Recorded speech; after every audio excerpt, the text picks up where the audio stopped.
Welcome to Women in the Middle Entrepreneurs, the podcast that gives you an unfiltered, behind-the-scenes look at what it's really like being a woman in the middle who's over 50 and following her entrepreneurial dreams. Grab a superhero cape, girlfriend, because you deserve one. I'm your host, Master Certified Life Coach and Midlife Mentor, Suzy Rosenstein, and I am excited to inspire you with interviews that feature all of this midlife amazingness. Let's go.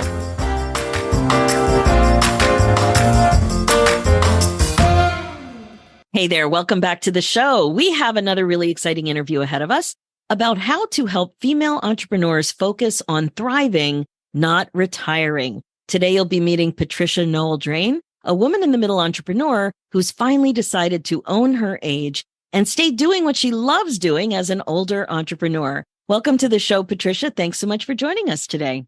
Thank you so much, Suzy. I do want to say before we start, if you don't mind, it's so fun to deal with somebody that's in their zone of genius. And what I mean by that is, as I listen to your podcast, because that's how I discovered you, you're in your zone of genius. You are just a natural. You're just perfect at doing these interviews. Oh my gosh, what do I say to a guest who says such a lovely thing right at the beginning of an interview? I say, it's the truth though. And anybody that listens to your podcast as often as I do, they have to agree. Oh my gosh, thank you. You know, I love thinking, I have a feeling that whoever's listening wants me to ask this next question. If I'm thinking about it, I know somebody else is thinking about it. So I trust my gut.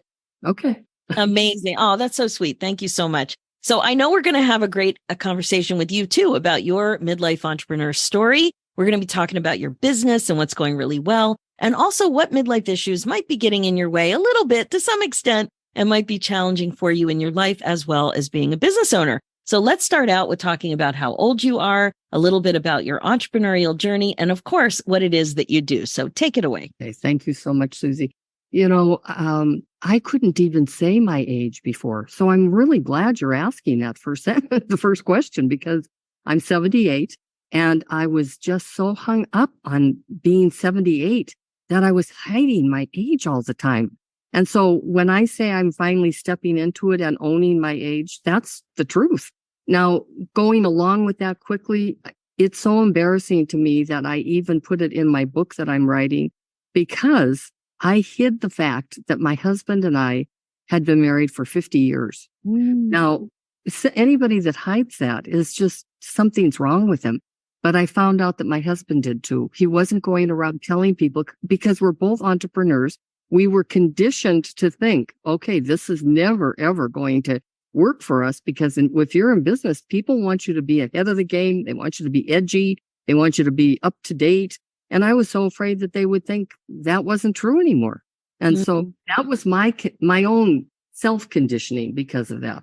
We've been around for a while. Yes. We're not just older, we're older and wiser. Yes. And the thing is that when we grew up, there was more stigma associated with aging. Now, there still is stigma for sure, but I think it's not as surprising anymore that older people, 50 plus, are doing interesting things. When we grew up, we all had an image, maybe from a sitcom or maybe from our own grandmothers, of what age at an older age meant. And it certainly didn't mean what so many of us are doing now, you know? No, not at all. And you buy into that, and it just kind of destroys the brilliance of aging. The fact that it's really a privilege, for heaven's sake, to be able to age. But I wrote the book for me so I could read it and get over this. And I read it.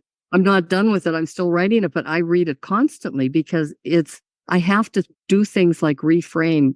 Boy, aging's really a pain. No, reframe that. Aging truly is kind of a miracle to still be here and feel good and be doing what you want to be doing. So I've really had to work on that. So I'm really glad you asked that question. But going back to my entrepreneurial journey, I graduated in education. And so I was a school teacher, and I didn't even know the word entrepreneur and what it meant. I'd never heard of it. And here I'm an entrepreneur the whole time, because I was teaching these little kids, but now I'm tutoring them in the summer. And I started my own business, tutoring children. I had tons of kids in the wait list, just waiting. When I finished that, I did that for about 5 years, and then I didn't want to do that anymore. So I sold my tutoring business to someone. another teacher. And that was really fun. Then I started, and I had twins and I had a little girl. And so I knew it was time for me not to go to the school to teach. So I started an interior design class. Once again, I'm teaching, but they're getting taller all the time, every time I'm starting. And my interior design company, that was probably 4 years long. And then I sold that to somebody, and I had a wait list of 40 people for that. But my first one, my sister showed up, and that was it. And I told her I wasn't giving her money back because I wanted to make this work. So now I get to Phoenix, Arizona, and, had been out of the workforce now for a very long time raising my children. And when I got to Phoenix, I was interviewing all over the place and couldn't figure out what to do. I know everybody that's listening has been in the same place. Sure. Mm-hmm. And I did the work, and this is what I really would like listeners to hear. If you don't do the work on yourself and get to the core of what you really want and who you really are and what you're really good at, you're going to have a job the rest of your life. And so I had my job, and then I didn't like that. So I did the work and read What Color Is Your Parachute? It was a really hard book to get through, but I did it. And I started realizing I had these 7 ingredients that I absolutely had to have in the next job. And so when I interviewed at a recruiting firm, he hired me. And he said, "Why do you think I hired you?" And I said, "I don't know, but I know why I've said yes." And he said, "Why?" And I said, "Because you have 6 of my 7 ingredients." And he had no idea what I was talking about. But I became the top producer immediately because it had everything I was looking for. It wasn't because I was better than anybody else. And he kept saying, "Well, how come you know how to do this?" And it's kind of that natural ability. So then I started my own company after 5 years of working there and had 28 employees. And then after a while, you start thinking, I shouldn't be in competition. Now, this is another really bad thing, and I want people to listen. So guess what I did? I put myself in the wrong position, took myself out of what I love to do, and made myself the manager over 28 people. I'm not a good manager. I'm a good leader, but a manager, they say, "Did you get here at 8? You better not leave until 5. Well, I couldn't do that. I don't care what time they get there, as long as they do their work. So once I sold that and moved on, notice I'm pivoting a lot, but I'm really staying in the core of who I am. That's when I started being a business mentor and loved every second of it. And then, of course, the pandemic hit, and I think everybody went into some different phase of their life. And really, that's when I chose, okay, it's time to write another book. I've written 14 so far, but this is my 15th. And then I decided, what will the book be? It'll be written for me. It's called Aging is Inevitable.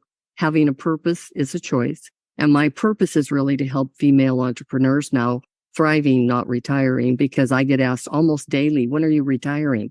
And I say, from what? Me? I mean, what am I retiring from? That was a long answer. That's why I set it up like that, because I have to move some boxes around at my end. So it's good. It's a nice big question. And I really like my guests to tell their story and be comfortable and not feel rushed. So you're really telling a story of really being an intentional entrepreneur, pivoting on what makes the most sense at that time. So your next best choice, your next best decision based on what you've learned about yourself, what makes sense, what you want, your ingredients. What are those ingredients?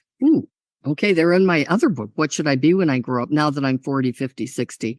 And one of the ingredients, I had to feel like I was making a difference. And I had to communicate with people. I had to be able to make the money I deserved with what I knew. That was really important after being a teacher. And one was really location. And that's the one I didn't get. I got the 6 out of 7, but not the 7th, because I had to go into Phoenix like 45 minutes. But it was really everything that I wanted, from the communicating of people, the making a difference, and the interviewing process. I loved interviewing people and finding their story and taking down notes so that I would find the right career move for them. I didn't want to just say, "No, get that because I'll make money if you go over there." No, right. That's not what I wanted to do. So good. So how would you describe your business now? Well, now that I'm really focused, I'm focused on a podcast that's called When Passion Meets Profit. And I thought, okay, now this new season of the podcast, I'm even going to take it down one step further and say, this is a podcast for female entrepreneurs that are thriving, not retiring. And so it speaks directly to people. If you don't hear that, then forget it. That's not going to be who my person is.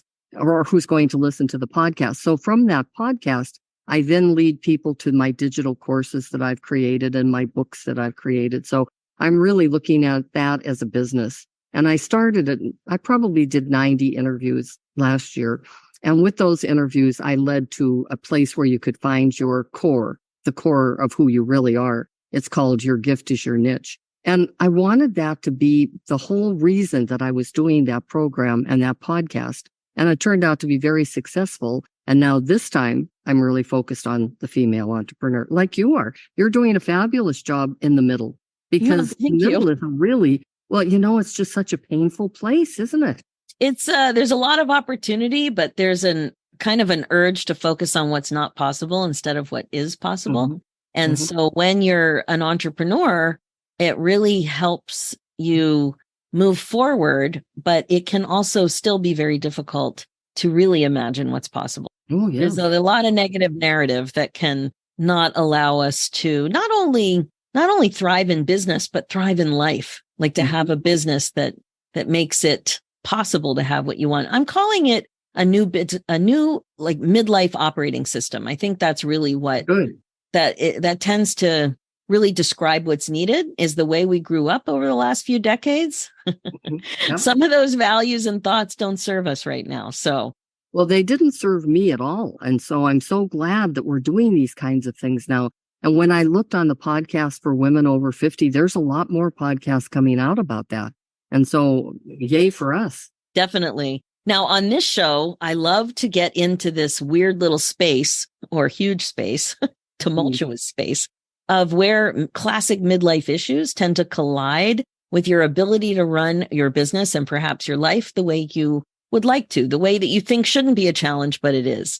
And the first thing that you mentioned, I thought was like so obvious and so important and so overlooked, and we really need to talk about it. And you mentioned that your biggest challenge was you. Can you tell me a little bit more about what that meant for you? Well, I'm even sorry to say that, because I have always been a person that just does it.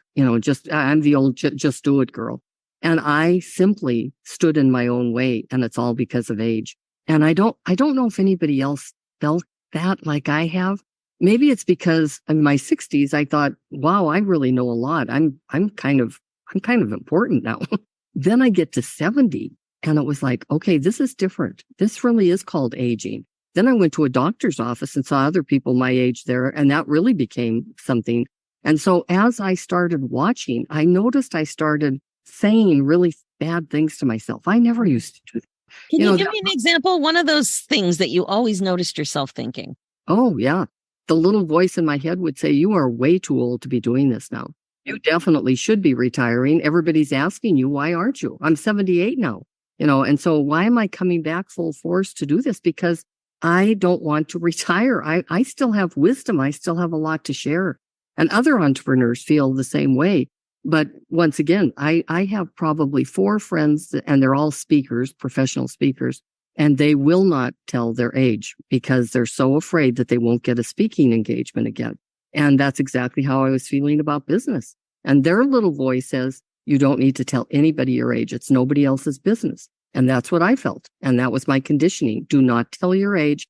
Well, how am I going to hide that? We've been married 56 years now. I'd have to be married when I was 9 to be telling people how old I was. So you finally have to just step into it and say, this is who I am. Well, it's quite a choice. And in the kind of coaching that I do, it all comes down to really examining why. Why are you thinking what you're thinking? And do you like your reasons for doing that? So hypothetically, if somebody has decided not to share their age, they like their reasons and they don't feel any kind of negative emotion that would get in their way from the kind of work that they want to do and the way they want to show up, then it may not be causing a problem. But if you are then thinking there's something wrong with looking the way I look, or that I'm going to try to control what other people think when I know that I really can't, and what kind of an energy drain and distraction is that going to be? There's all kinds of things that come up when you're not being authentically you. And if that's a problem for you, if that's one of your beliefs, then, that can absolutely get in the way. So I can see that you were struggling with it. And I love just now that you said, well, in my 60s, I felt pretty confident and I I'm like, I'm important. I have wisdom. Things are cool. And then that started to shake a little bit. That's right. I never thought it would happen to me. I really didn't. And so it became such an ip that I kept thinking, well, what am I going to do about this? So should I just sit here and not share anything anymore? But I knew I had more to share. And like I say, the more I talked to other women, they felt the same way, but they were in their 60s also. They're not 78. And so now I said to my husband, we're going to be 80 in 2 years. And he said, would you stop saying those things? I said, but that's the truth. I can't help it that that's the truth. But once again, the greatest thing that happened with my husband, he is in the construction business. He's a developer. And as he shows up at meetings, everybody listens to him and they listen to every word he says.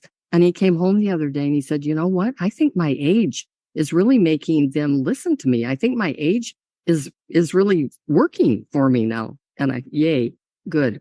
Well, so I think that's when I really decided this is it. You know, I'm just not going to fool around with it anymore. And when people ask, and by the way, Suzy, I don't know if they do with you, if they're curious about your age, but as I was speaking all over the country, people would come up because they were very curious about how old I was. So they'd say things like, how old is your daughter that you talk about? And well, of course, now she's 56. I could be your mother, for God's sake.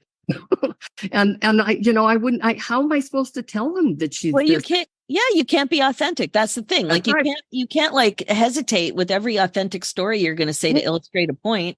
You nailed it. Yeah, like it's really what you make it mean. So, I discovered a couple of sneaky negative thoughts that I had about aging. And one of them had to do when people complimented me. I took it as a compliment when somebody said, you don't look your age. And when I realized that, I was very surprised at myself with what I made that comment mean was that it was positive. And then if you dig a little bit, it means that it's better not to look your age. Well, what's wrong? What's wrong with looking your age, right? So that's really what we've grown up with, the society we live in. It's very common to think that. So I really challenged myself to start to be very aware of that. Like if somebody just said, you look great versus you look great for your age. Yes. Very Perfect. different, right? It really is. And, the other day somebody said that to me and now I'm getting so bold about my age. She said, wow, you don't look 78. And I said, well, I am. And I'm going to be 80 in 2 years. And so don't do that either. That's creepy. I shouldn't have said that at all. I don't know. I'm kind of excited to celebrate 60 and I'm making a big stink about it. And so I'm leading with it right now. Good. It's coming up all over the place. But also I think that's really your message is that you started not to feel good about it because you were out of alignment with the value that you had. Just wasn't working for you anymore. You are saying it so beautifully. And I'm going to write that down because it's going in my book. But that's the truth. What you're saying, I was hiding things and I've never hidden things before. And I wanted to share all the truths about life, but I wasn't sharing that truth. And like I say, people picked up on it because why were they coming up and asking me how old my daughter was? Mm-hmm. Well, of course, they're just trying to figure out my age without asking. Mm-hmm. Mm-hmm. Exactly. So have there been any other little hiccups that have happened that have gotten in the way of you running your business the way you want to? Well, I wouldn't consider this a hiccup, but it is the truth. I have been diagnosed with cancer 4 times now. And the first time I was diagnosed, I was like 47. And at that time I knew, because remember, I put myself as a manager and I was running as fast as I could to try to be somebody in something that I wasn't. And so I just realized that, oh my gosh, if you get really stressed out and over the top, you could get cancer.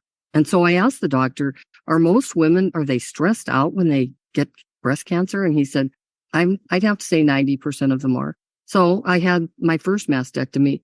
And now, fast forward, and I'm going to say a year and a half ago, maybe 2 years ago, in my other breast, I felt a lump and had a lumpectomy. And I thought, good, that's over now, because now I'm really aligned and I feel good about myself. So it can't be that I'm stressed out. I'm not going into an office and looking over 28 people, trying to manage them. And sure enough, 6 months later, it comes back. And so I had a double mastectomy now. And that kind of takes your breath away. It didn't at first, because I was on drugs, by the way. that did help to be on drugs.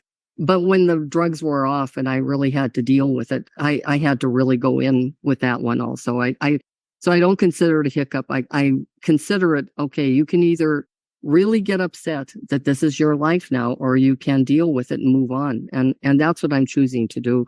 And if something happens again, then I have to deal with it at that time. Yeah. Yeah. Well, I'm so sorry about all that. And it's kind of a wake up call. A lot of people describe some of these kinds of things a wake up call, because not only do you have to sort it out personally and really think about what you're making it mean and how you're going to deal with your life, but also the demands of the business. And like, if you would have been managing all those people at a time when you had surgery, that would have been a problem. That's certainly something that women are talking about, because as we age, there's more stuff that can be found, and the way it's affecting other people in our lives too, with their own health concerns, and that can get in the way. So for you, it's interesting that way you described it. It was more of a personal soul searching, really, about what your actual thoughts were going to be, and making a very intentional decision on how you were going to proceed. That's exactly, especially this last one. That was just so shocking to me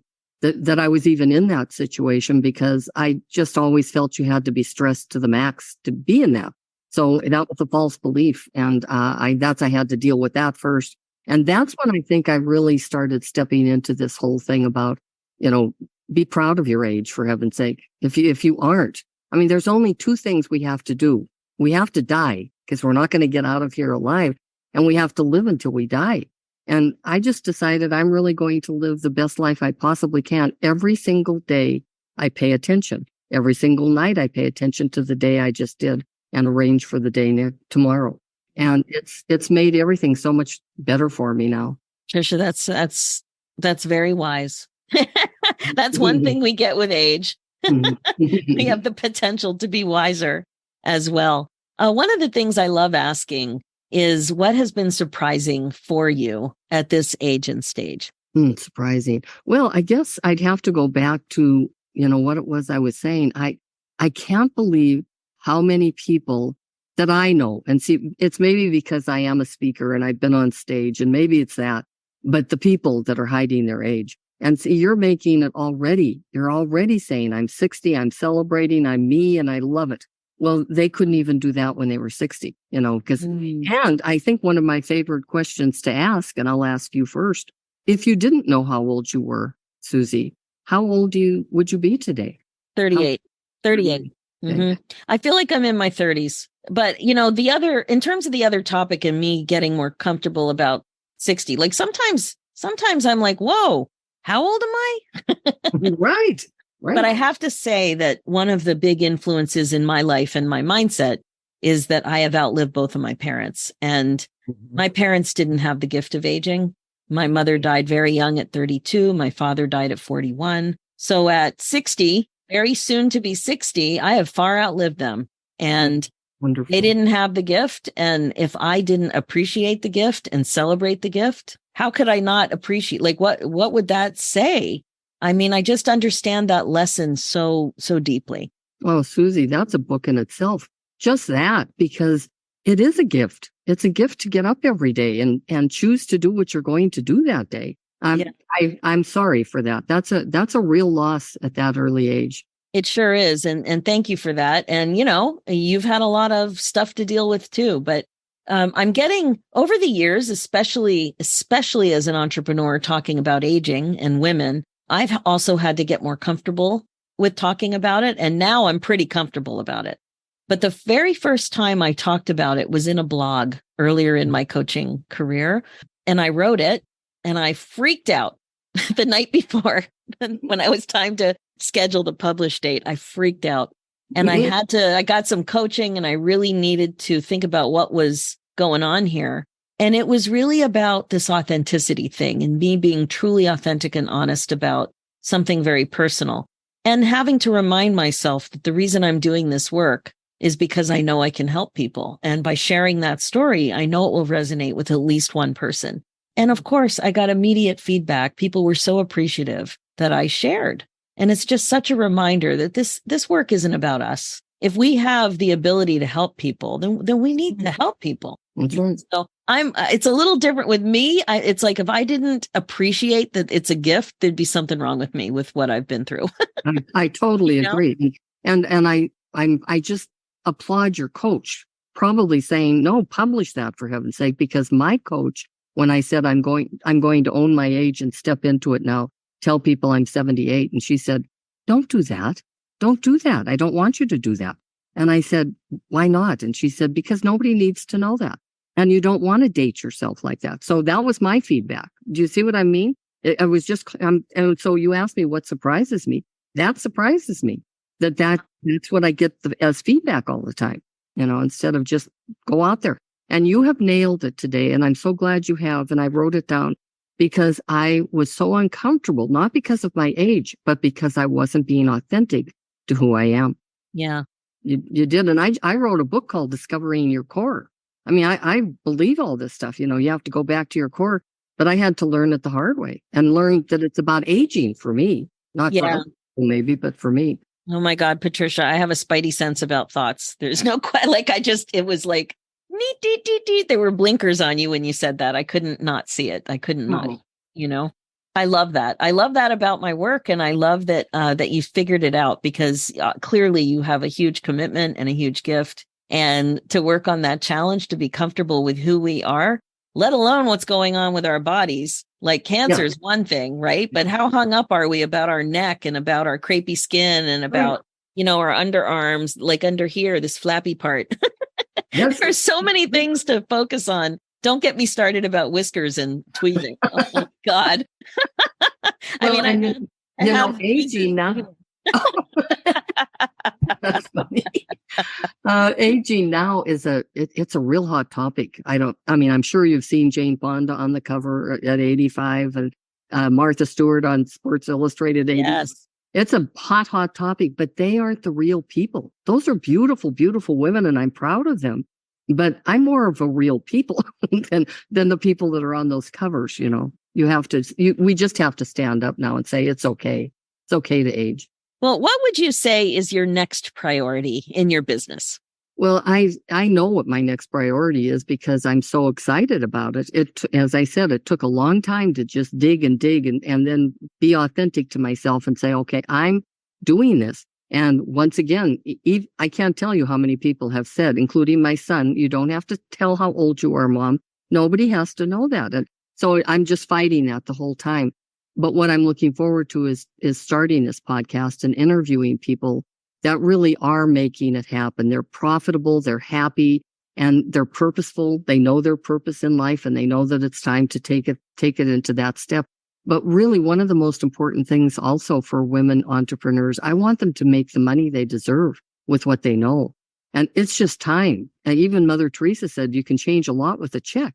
If she's saying that, then I think we have to pay attention that we have to be profitable so we can help others. And that's most women that I know. We want to be helping other people. Definitely. Now, I want to ask you a little bit more about the concept of retirement and why so many of us have, an image of what it means to retire and how important it is to challenge that. Tell me a little bit about why that has become such a focus for you. Well, I think because I help people write their book and finish their book and get it on Amazon. That's one of the things we do in our group. But I worked with this gentleman, and he's 91 now. And he wrote this book called From Nothing to 90. And I told him he doesn't have to change it since he turned 91. It's 800 pages. So it's a big book. But he wrote it and he said, Patricia, every time I go for coffee with the guys that are all retired, and he said, there's 12 of us. So 11 of them are retired. And they all say how envious they are of me writing a book and having my job still. He still goes into an office. And I said, it's sad, but it's true because I see it with all kinds of retired people.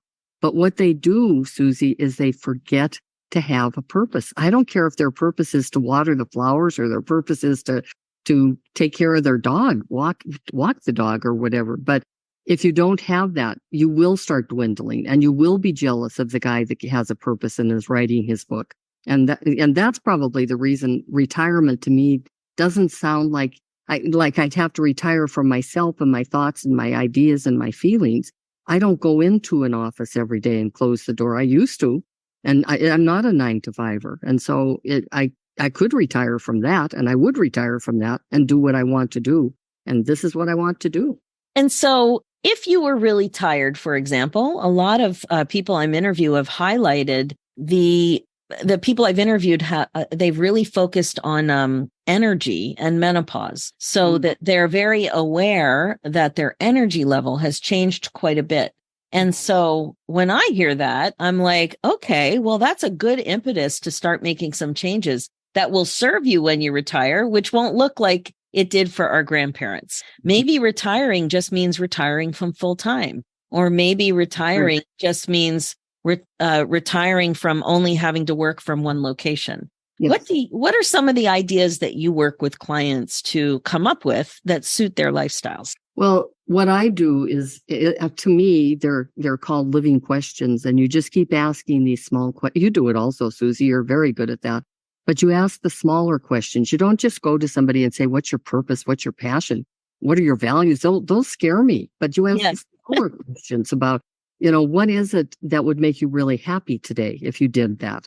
And you start getting down to the core of who they are. And I swear it goes back to when you're 5 years old. Because I was doing this when I was 5. I was interviewing everybody and I was teaching people about rocks. I didn't know about rocks, but I was teaching them and making them sit around me.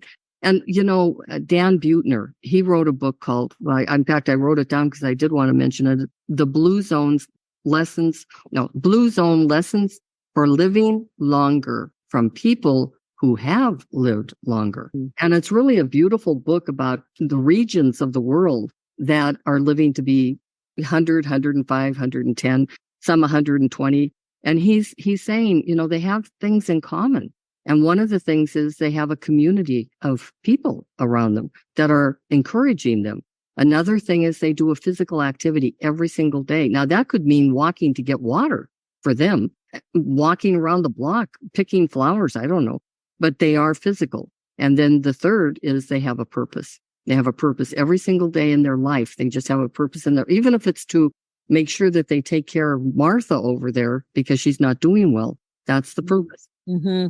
I just love that book because of that. So a lot of what you're saying is that retiring doesn't mean that you have to give up purpose. That's right. You can still have a purpose, and you need to think about retirement differently than the traditional way that we've seen retirement. Last year, I had a handful of friends who were teachers and were in union, people who worked in a union, who were like union employees and or teachers, that they retired. So that swath of my friends had gotten to whatever it meant in the grid of when they could retire and still do well with their benefits. And I watched all this happen and I just thought, wow, I'm just gearing up. Mm-hmm. Yep. So interesting. And they're all doing other things.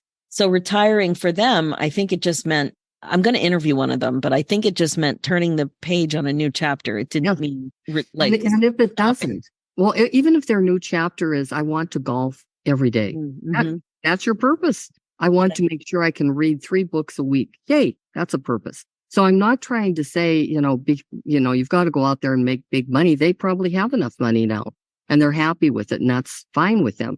And I that's fine. I'm not saying anything. I'm just saying for the female entrepreneur who really wants to make a difference. And when I say thriving, I mean you're very vigorously doing your life and your business. That's my person. Now the school teacher, because I have been a school teacher and I would have retired and been happily retiring to do something I really wanted to do after that. And hopefully that's what they're doing. I'll wait for that interview because that'll be a good interview. I thought so. And, I meant to ask you a question, Patricia. How old are you in your mind? Yeah, I'm 54. Now, the only thing about most people guess or say 20 to 30 years younger. I've been asking the question for years, and except there's only been one. And he said he was 70 at the time, and he said he was 90. And he died, by the way. He's dead. So there you go. Oh, my goodness. There you go. But he's the only one out of hundreds and hundreds of people I've asked. But when I say I'm 54, I do have to kind of laugh because I know I have wisdom when I'm 54. I know I've been around when I'm 54, but my daughter is 56. So I don't know how to say it without laughing. That's hilarious. Well, what's the best way for people to get in touch with you? Yeah, so I am Patricia at patricianoel.com. And so they can email me, or I'm on Facebook all the time, messenger me. I'm both ways, Patricia Drain on Facebook, but I also have a group together, When Passion Meets Profit. It's a private group that you can join. It's free. Patricia Noel, Noel.com. No, it's Patricia at patriciadrain.com. Got it. Thank you. And the reason I left out Noel is because then it got just too long, you know. Glad of course, it'll be in the show notes too, but I'm really glad you clarified that. Okay, Patricia, this was so much fun to get to know you and to hear about your unique perspective on aging and how it's shifting with age. I love that. So thank you so much for taking the time from your day and sharing all of this. I really appreciate your struggle with authenticity and how you've come together and you sorted out your alignment. Is so good. I love what you're doing. Thank you so much. Thank you so much. All right. That's it for now. If you're listening and loving what you hear, please like and subscribe. Reviews are great too and much appreciated. And if you're a woman in the middle who's 50 or over and an entrepreneur and would also like to come on the show, please go to www.midlifeinterviews.com and fill out an application. We'd love to have you on to share your story. Thanks so much for listening. It's never too late for you to put yourself on your agenda. I'm Suzy Rosenstein, and I'll talk to you again soon. Now, real quick before we say goodbye, if you are connecting with this show, I'd love to invite you to a happiness breakthrough coaching session. It's my laser-focused coaching call that will help you get clear about what's getting in your way as a woman in the middle entrepreneur and confident about your next steps to more happiness in your next chapter. Head over to www.nextchapterbreakthrough.com. Talk to you soon.